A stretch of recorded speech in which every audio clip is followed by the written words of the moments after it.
Bonjour à toutes et à tous et bienvenue dans le podcast Au cœur de l'éveil, un espace dédié au développement spirituel, à l'autonomie et à l'empuissancement. Je vous partage chaque semaine des interviews d'invités inspirants qui ont transformé leur vie, des guidances lunaires ainsi que des réflexions personnelles afin de vous inviter à vivre une vie alignée et centrée sur le cœur. Je suis Aurore, coach spirituelle, guide holistique et éclaireuse. J'accompagne de nombreuses personnes à manifester leurs aspirations et à oser incarner leur liberté. Je propose du coaching, des programmes, formations et de nombreux contenus pour inviter chacun à vivre une vie consciente et épanouie. Je vous souhaite un doux moment d'écoute, beaucoup d'amour et de lumière.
Bonjour à tous, je suis ravie de vous retrouver aujourd'hui dans un nouveau podcast, une interview éveillée, et j'ai le plaisir d'être avec Loa, une grande amie qui vit à Bali. Loa, merci d'être avec moi aujourd'hui.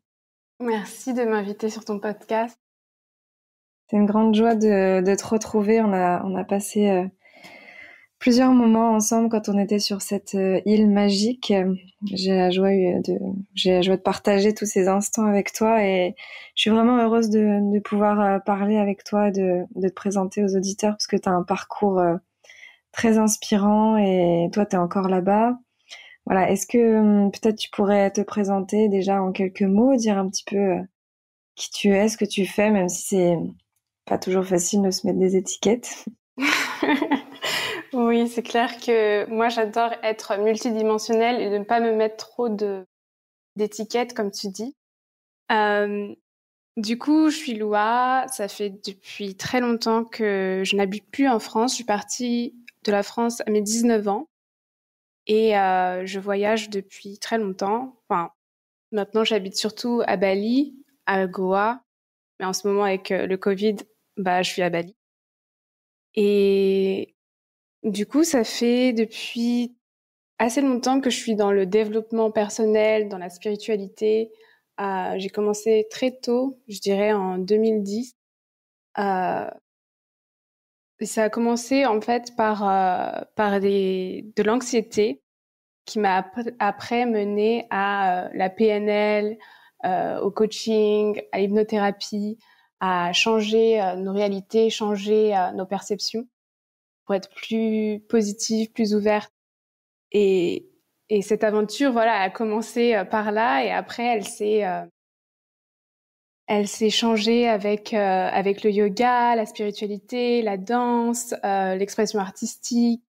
Du coup, c'est dur de mettre des étiquettes, mais je dirais que je suis quelqu'un qui est passionné par l'expression authentique et par le fait d'être humaine sur cette terre et d'être un être spirituel aussi, savoir être les deux, spirituel et humaine.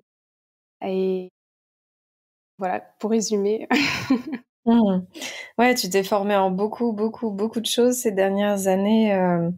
Tu fait beaucoup de formations, beaucoup de stages, beaucoup de retraites. Puis c'est vrai que le fait que tu aies voyagé aussi dans tous ces pays-là, ça t'a ouvert beaucoup d'espaces qu'on n'avait peut-être pas encore en France. Exactement, oui. J'ai l'impression que le voyage m'a énormément ouvert au monde et à une autre perception des choses. Et ça m'a amené à plein de curiosités et à suivre mes intuitions, mes passions, cœur vers, vers plein de choses qui me passionnent. Hmm. Et moi, pour moi, tu incarnes vraiment l'expression du féminin dans toute sa sensualité, dans toute sa beauté, dans toute sa lumière. J'ai pas énormément d'amis qui s'autorisent à exprimer autant. Toi, tu es très connectée à la danse, tu as fait aussi des explorations avec le tantra, etc. Est-ce que tu auras envie aussi de parler un petit peu de ta passion pour tout ça, parce que c'est quelque chose qui te tient à cœur? Oui, alors moi en fait j'ai eu un parcours assez particulier parce que quand j'ai quitté la France à 19 ans, j'ai commencé à faire du striptease et du Mm. coup j'ai vraiment exploré ma féminité, mon expression érotique euh, très jeune et très tôt. Et pour moi, c'était très naturel et ça allait de soi et j'aimais ça. J'aimais cette expression sensuelle et érotique qui était un peu tabou et à laquelle je me sentais pas vraiment autorisée d'exprimer ailleurs que dans ce milieu quelque part. Et et donc, en même temps, c'était une expérience très belle, très enrichissante, mais en même temps aussi, ça a été assez dur de partir de ce milieu parce que c'était un milieu où je gagnais beaucoup d'argent et où ça valorisait beaucoup mon ego, mais mon ego physique quelque part. Ça me rattachait à une image physique et à une façon d'être féminine un peu trop stéréotypée, je dirais. J'étais un petit peu une Barbie quelque part et j'étais pas vraiment totalement authentique dans toute mon expression féminine. Et pour moi, le féminin, c'est beaucoup plus profond que juste une expression sexuelle et sensuelle. C'est une expression qui est vraiment dans le cœur et qui est vraiment connectée à la nature, à, à l'authenticité, à l'intuitivité et à la créativité en même temps. Et, et donc voilà. Ouais, et c'est quoi qu'est-ce que c'est les expériences du coup qui t'ont vraiment permis de... Alors, je sais qu'il y en a eu plein et voilà, je sais à quel point il suffit qu'on fasse 2 jours de stage pour qu'il y ait déjà plein de choses qui changent. Mais est-ce qu'il y a déjà est-ce que tu as des souvenirs de choses qui ont vraiment eu un impact important pour toi justement dans cette quête d'équilibre intérieur? Je sais qu'il y a eu aussi beaucoup les relations amoureuses, etc., que tu as traversées. Euh, mais voilà, qu'est-ce qui a été vraiment fort et impactant pour toi pour arriver à renouer peut-être avec ce féminin blessé et à le remettre dans sa lumière?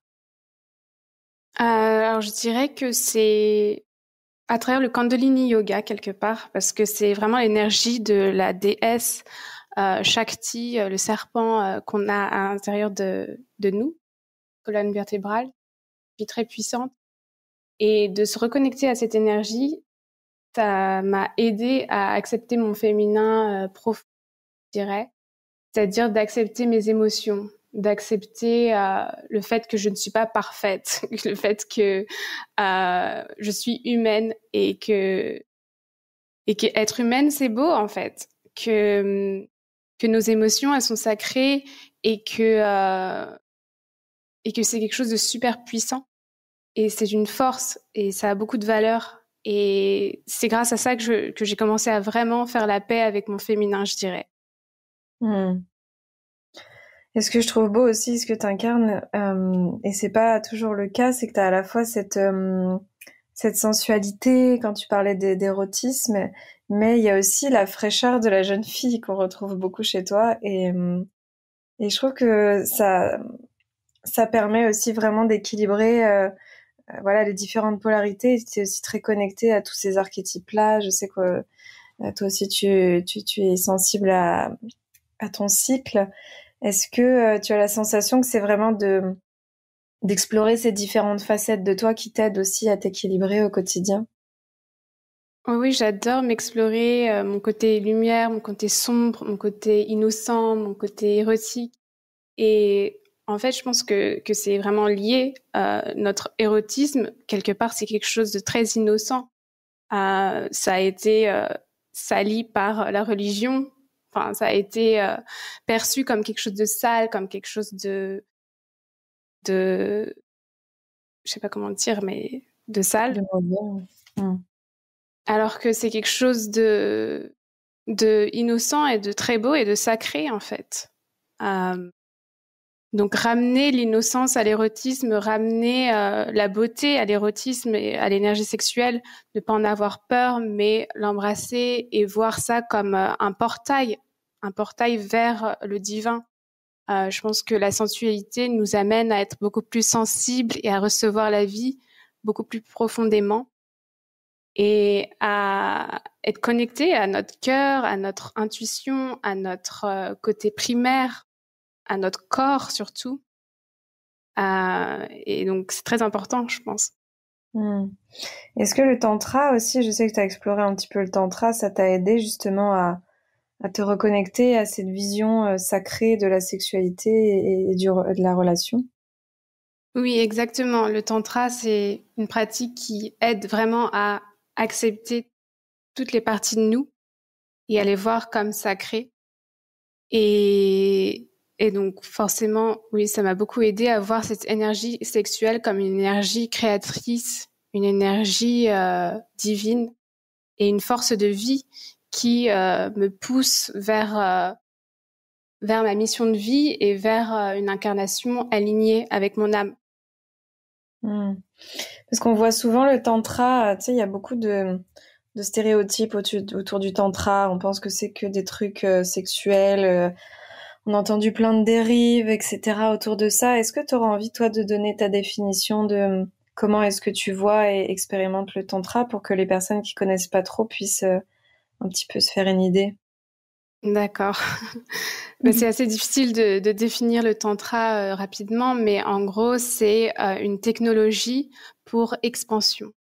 Donc, c'est des outils, des pratiques qui nous permettent de nous expandre, de grandir et de nous accepter et de nous exprimer avec notre être authentique.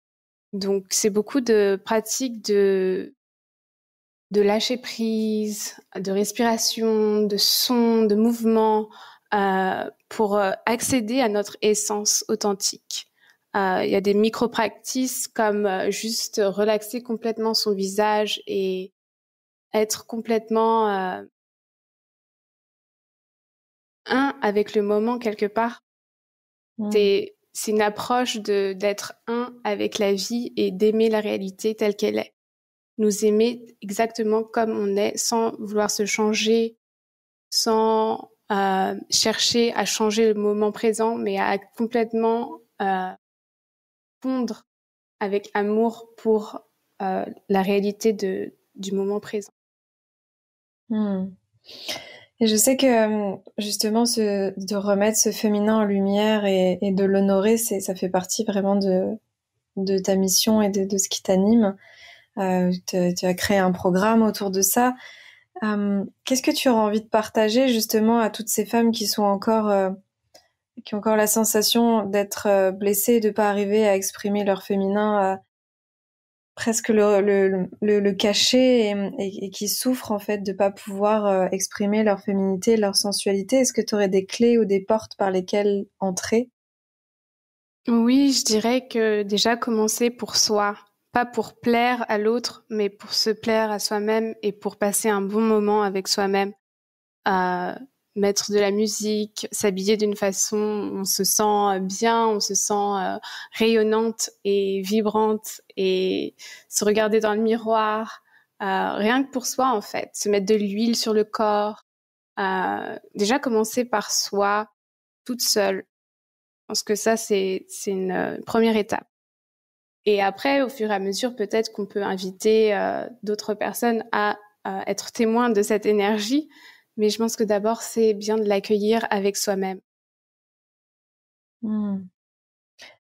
Ouais, et puis on voit à quel point toutes ces choses que tu as explorées, on voit que tout est lié au final, hein. Moi, je le vois, la danse, le mouvement, le yoga, le tantra, l'expression corporelle, c'est des choses qui nous ramènent toujours à nos sensations en fait, parce que on a un peu tendance à être trop souvent dans notre tête. Oui, exactement. C'est vraiment faire confiance à la vie qui passe à travers nous et lui donner l'espace et l'aimer et ouais, l'accueillir, voir Mm. après l'exprimer. Et toi aujourd'hui, s'il y a une pratique qui te tient le plus à cœur, j'imagine que c'est la danse.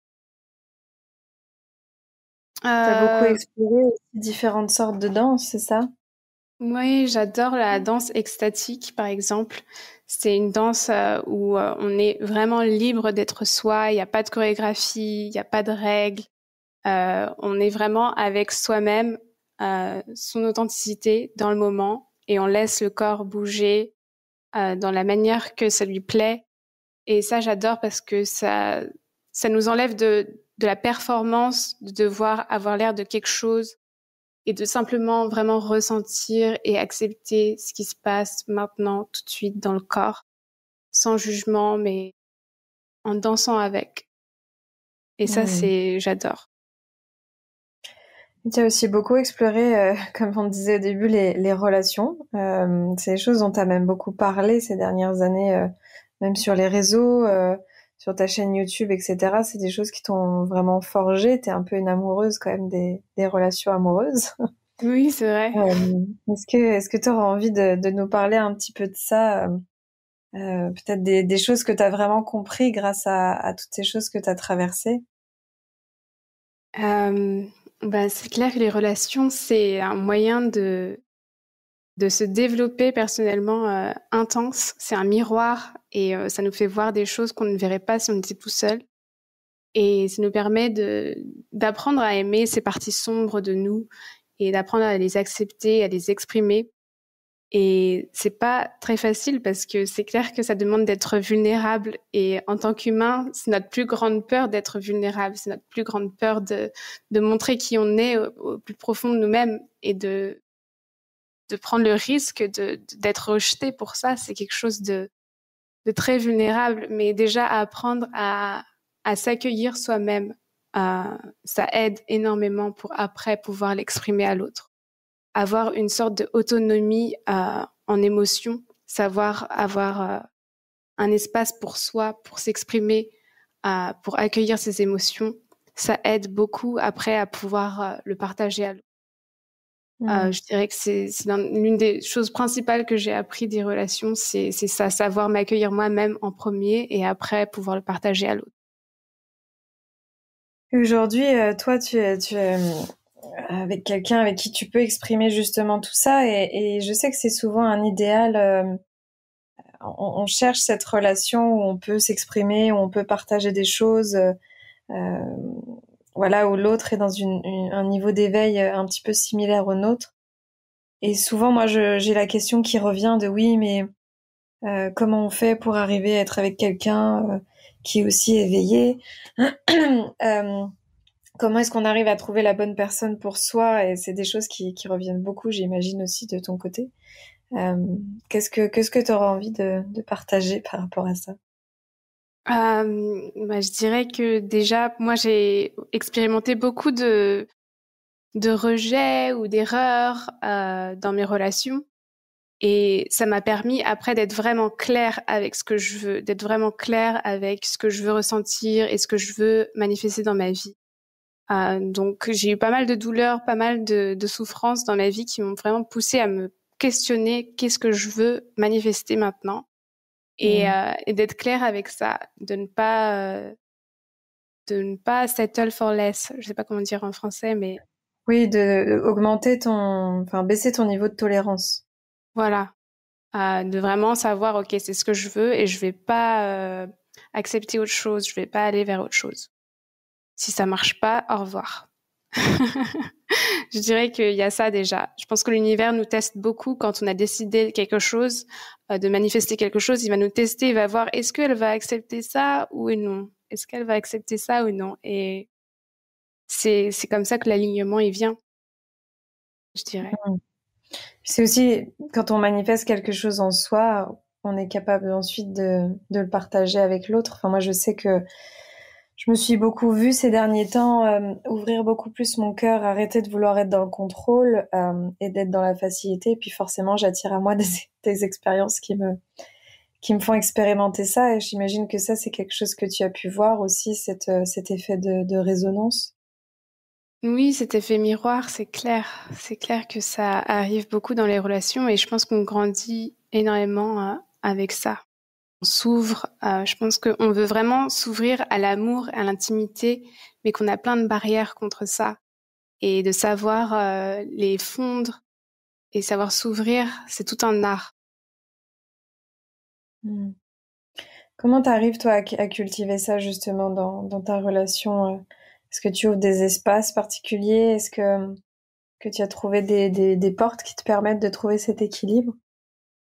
Je dirais que oui, on fait des cérémonies toutes les semaines où on s'ouvre à cœur ouvert l'un à l'autre. On exprime vraiment authentiquement ce qu'on ressent.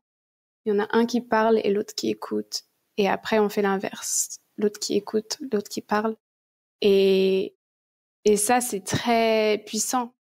D'écouter avec le cœur, de savoir ne pas prendre les choses trop personnellement, mais d'être vraiment là dans l'envie de comprendre l'autre, dans l'envie de se connecter à l'autre. Ça aide énormément à ce que la relation soit alignée et fluide. Et ça n'empêche pas qu'il y ait des challenges aussi. Euh, mais je pense qu'avoir une cérémonie comme ça, un espace sacré, une atmosphère où l'autre peut se sentir en sécurité pour se confier, ça aide énormément à la communication. Hmm. Ça nous demande de changer tout un système de croyances au final, parce que j'ai lu il y a pas longtemps une citation de Neil Donald Walsh qui disait que le véritable amour, c'est pas de se mettre en relation avec quelqu'un en se demandant ce qu'on va pouvoir en retirer, mais c'est de se demander ce qu'on va pouvoir apporter. Mmh. Ouais, c'est une jolie phrase.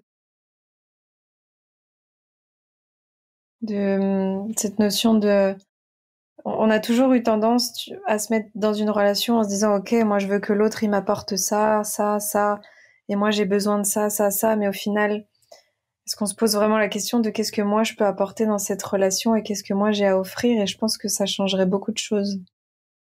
Ouais, c'est vrai.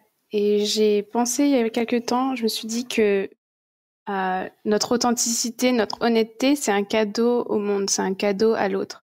Et que s'exprimer dans nos vérités, c'est quelque chose de rare. Enfin, dans notre société, il y a beaucoup de gens qui s'empêchent d'être vrais, qui s'empêchent euh, d'être soi quelque part. Et que quand on s'autorise à être honnête et à être soi, on fait un grand cadeau à l'autre. Et ça enlève beaucoup de tension au final parce que ça crée tellement de stress de devoir conserver des masques, conserver un mode de fonctionnement, une apparence pour que l'autre ne nous juge pas et ne nous rejette pas, que ça peut devenir super oppressant à la longue en fait. Exactement. Et ça, cette authenticité, comment est-ce que toi tu arrives à justement l'exprimer au quotidien? Ça passe par euh, bah voilà, dire les choses, justement tu ouvres ces espaces de dialogue. Est-ce que c'est aussi prendre le temps parfois d'intégrer quand tu as besoin, prendre des temps seuls? Comment est-ce que tu arrives à trouver ton équilibre justement dans l'expression de cette authenticité? Ah oui, je dirais que c'est vraiment être honnête avec soi-même, honnête avec ce qu'on ressent. Et moi, j'écris beaucoup dans mon journal. Et je pense que j'ai un accès assez fort à mon monde intérieur que j'ai cultivé avec les années parce que pour moi, c'est mon alignement et donc c'est mon travail intérieur le plus important. Euh, et donc, le fait d'être connecté à moi-même, bah, ça devient facile après de l'exprimer et d'avoir de la dignité pour ce que je ressens. Ne pas le voir comme quelque chose de honteux, mais avoir de la dignité, c'est ce que je ressens et je vais m'accueillir et je vais m'aimer comme ça. Et il y a rien qui est mal avec ce que je ressens. Je fais confiance à la vie, je fais confiance à l'univers. Si c'est là, si c'est dans mon corps, si c'est dans mon expérience directe de maintenant, c'est que ça a sa place. Hmm.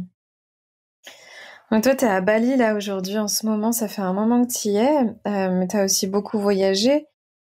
Est-ce qu'il y a Mhm. un endroit sur cette terre où tu te sens chez toi, où tu te sens particulièrement bien? J'adore Bali, ouais, c'est vrai que je me sens vraiment chez moi et que c'est une vie douce. Il y a beaucoup de nature et c'est très féminin, je dirais. C'est très connecté au sacré. Euh, c'est une terre très magique, je dirais. Et j'adore aussi Goa en Inde parce qu'il y a beaucoup d'artistes et il y a cette énergie aussi très spirituelle qu'on peut ressentir. J'adore les endroits où on ressent le divin. Et c'est vrai qu'en ville, c'est assez difficile de le sentir, de le percevoir par les sens. C'est plus difficile, je dirais. C'est vrai que j'aime les endroits où je me sens connectée avec la nature et connectée avec le divin. Hmm. Ouais, c'est sûr que Bali, pour y être allé plusieurs fois, on est dans une autre énergie que Paris. Euh, Mm. et, Ouais, c'est une bulle qui permet d'évoluer et d'éclore quelque part. ouais.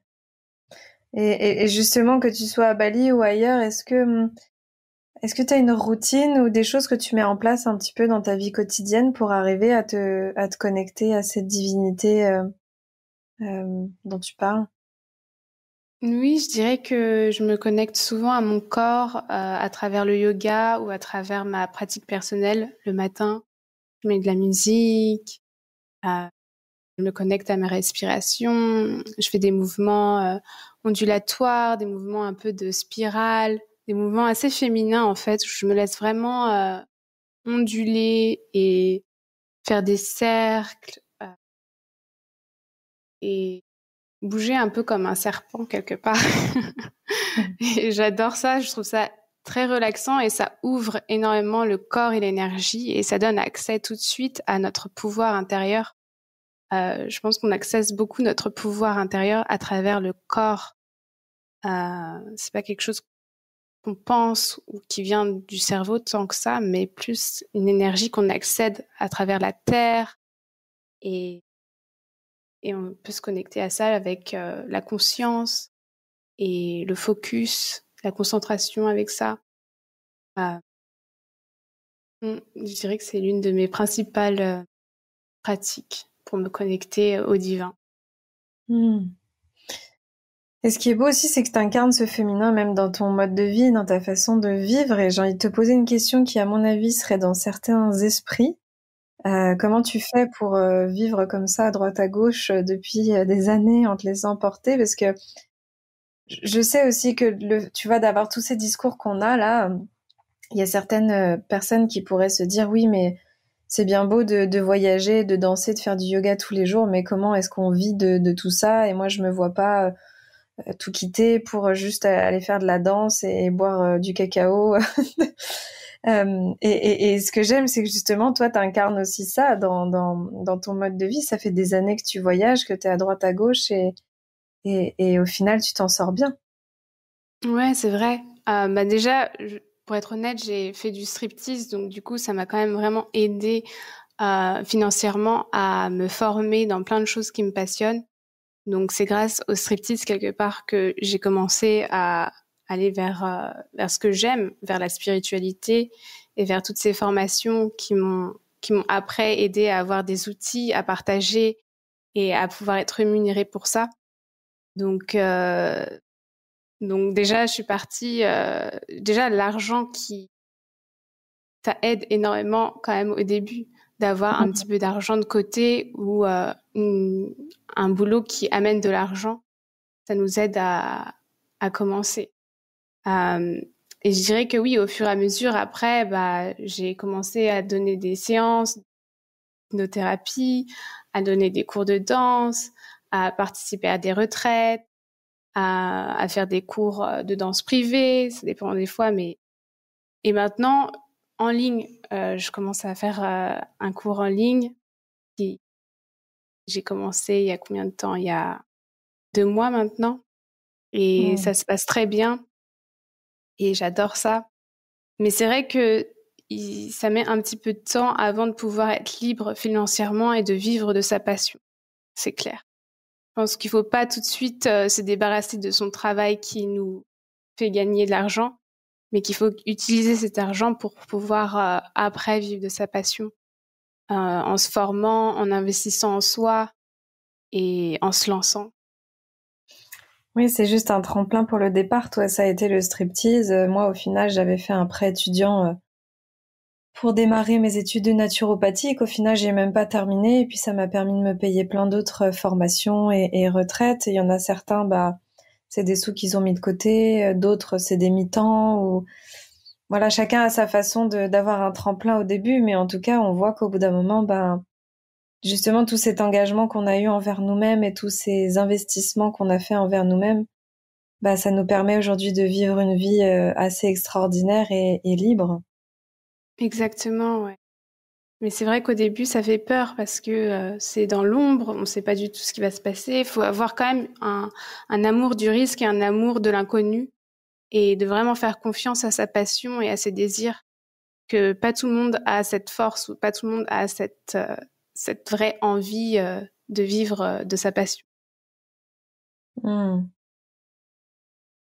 Ou en tout cas, pas tout le monde ne s'en pense capable. Moi, je pense plutôt Voilà, que tout c'est le ça. monde pourrait. Mais bon, il y a tellement de croyances et de choses à déconstruire que effectivement, parfois, ça demande du temps.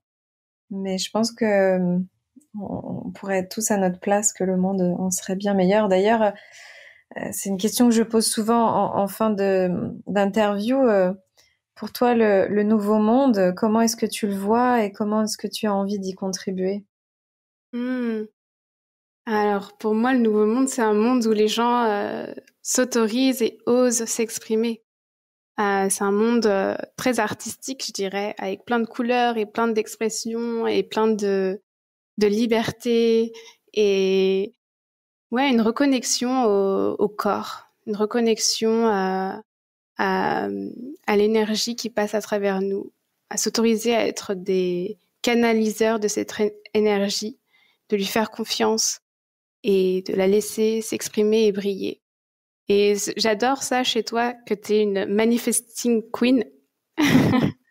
Parce que c'est vrai que tu t'autorises à briller et que je pense qu'il y a beaucoup de gens qui ont honte de briller ou qui ne s'autorisent pas à montrer qu'ils ont du succès ou à montrer que c'est possible d'avoir une vie magique. Euh, et donc j'adore le fait que toi, tu oses incarner ça et le montrer. Je pense que c'est très important et que c'est aussi très vulnérable de se montrer dans son pouvoir aussi. Hmm. Oui, moi je pense que si chacun incarnait sa puissance et sa lumière, tout le monde pourrait faire la même chose en fait. On a tellement pris l'habitude de se cacher. Il faut pas être trop heureux, il faut pas avoir trop d'argent, il faut pas avoir trop d'amour, que presque le bonheur est devenu tabou. Et je pense que là on est en train de changer Exactement. de paradigme autour de ça et maintenant de se dire mais en fait on a le droit d'être heureux et on a le droit de se créer une vie à l'image de nos aspirations. Mais bon, on est en train de tout déconstruire, ça prend un petit peu de temps. Ouais, c'est clair. Et c'est vrai que on a vraiment un formatage par rapport au bonheur et au succès et on ne s'autorise pas à briller. Et c'est vrai que moi, ça m'a beaucoup empêché de briller pendant quelques années. J'avais honte de vivre une vie magique. J'avais honte, quelque part, de vivre une réalité que tellement peu de gens s'autorisent à vivre. Et je pense que c'est important de briller et de le montrer et de s'autoriser pour que justement d'autres s'autorisent et que le monde change petit à petit. Hmm. Toi, ce serait quoi, là, tes prochains rêves? Est-ce qu'il y a des choses que tu voudrais expérimenter, que t'as pas encore expérimenté? Qu'est-ce qu'il y a sur ton tableau de vision? Je dirais que j'aimerais construire une maison à moi, avoir un chez moi, j'adorerais. Euh, et oui, d'impacter encore plus de gens, de m'exprimer encore plus librement et de créer encore plus d'expériences où les gens se reconnectent à leur authenticité, à leur magie intérieure. Mm. Je dirais que c'est Hmm. ça mes visions. De toute façon, le monde va en avoir de plus en plus besoin, donc je pense qu'on est à notre place et que ça va se dérouler tout seul. Oui, j'espère. Oui, j'en suis sûre. Merci en tout cas pour tous ces beaux partages. Ça me Merci fait à toujours du toi. bien d'être relié à ton énergie à distance. Ça fait tellement longtemps qu'on s'est pas vu en plus. Je Ouais, c'est suis, vrai. je Toi, suis t'as vraiment. prévu de revoyager dans ces prochains mois ou pas du tout? Moi, pour l'instant, je vais plutôt rester en France parce que je sens que déjà il y a beaucoup d'endroits en France que je connais pas beaucoup. Mhm. J'aimerais créer justement un lieu d'accueil pour mes stages, pour des choses et je me Ah, dis qu'il faut quand génial. même que je connaisse un petit peu la France pour savoir où est-ce que je voudrais faire émerger ce projet. Et ensuite, Hmm. le voyage, oui, ça fera toujours partie de moi, mais bon, avec la situation actuelle, j'ai besoin que ce soit plus fluide euh, pour euh, pour décider un petit peu. Donc, on verra, mais c'est sûr que j'ai envie de revenir à Bali parce que Bali me manque énormément et ouais, j'y suis quand même déjà venue 5 fois, si je dis pas de bêtises, et j'aimerais bien y revenir. Donc, je te tiendrai au courant dès que la porte s'ouvre. D'accord. Hmm. Bah, j'ai hâte de te Mm. revoir, ouais. Ouais, merci en tout cas pour tous ces partages, d'avoir partagé ton parcours de vie et toutes ces pensées qui font que tu es qui tu es. Est-ce que tu peux partager peut-être si on veut te retrouver et si tu as des actualités en ce moment, voilà, pour terminer. D'accord. Bah, j'ai lancé un Instagram en français récemment. C'est Nectar de Vénus. Mhm. Et sinon, mon Instagram principal, c'est Spark of Lua. Et, et voilà, j'ai mon programme Nectar de Vénus qui est vraiment un programme pour se reconnecter à son féminin intérieur et à oser être qui on est authentiquement, sans s'excuser et Mhm. à rayonner. Mm. Magnifique. Magnifique, et j'espère que toutes les femmes vont s'autoriser à se reconnecter justement à ce féminin sacré dont tu parles tant. N'hésitez pas à aller suivre Loa. Regardez, tous les jours, elle met des stories, elle danse. C'est toujours très inspirant. Moi, j'adore. Merci. Mm. Et merci d'avoir partagé ce temps avec moi. Merci à tout le monde de nous avoir écoutés. Et puis, à une prochaine fois. Oui, à bientôt. Au revoir. Au revoir.